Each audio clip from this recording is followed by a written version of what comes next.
Pri naši hiši se godi eno jutro me pripijo studi.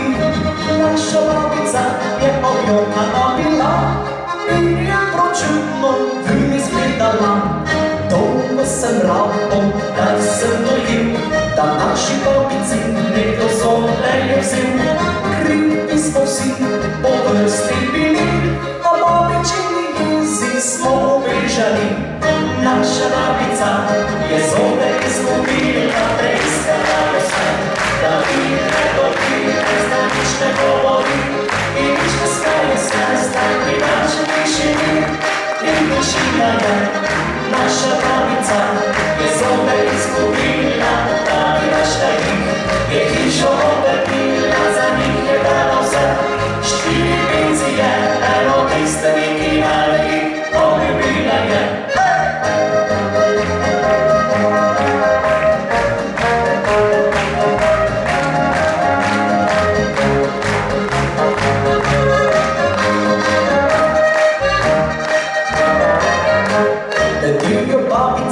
Prvič k maši ni šla, v sobi je molila, da zobe bi našla. Za nagrado smo se razbežali vsi, tudi ota je iskal, a jih našel ni.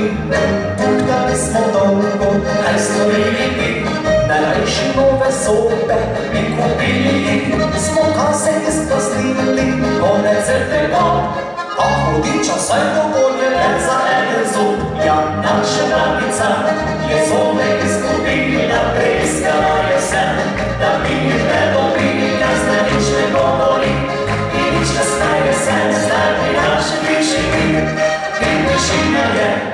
Naša babica je zole izgubila, da bi našla jih, je hišo obrnila, za njih je dala vse.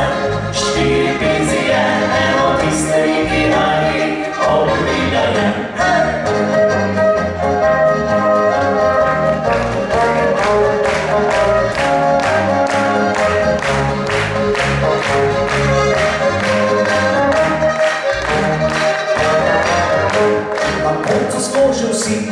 Čisto upali, k mizi smo se usedli, se lačni smo bili. Ata je zagrabil povejo župico. Ale ga zdaj hudiča, kaj pa zdaj to? Zaupi, zaupi, zaupi, je mami zakričala. Ati okrožnik veselo pokazala. Je ata zaklel in razvicil se, s mize dol je grdo, župo in zobi. Ja, naša babica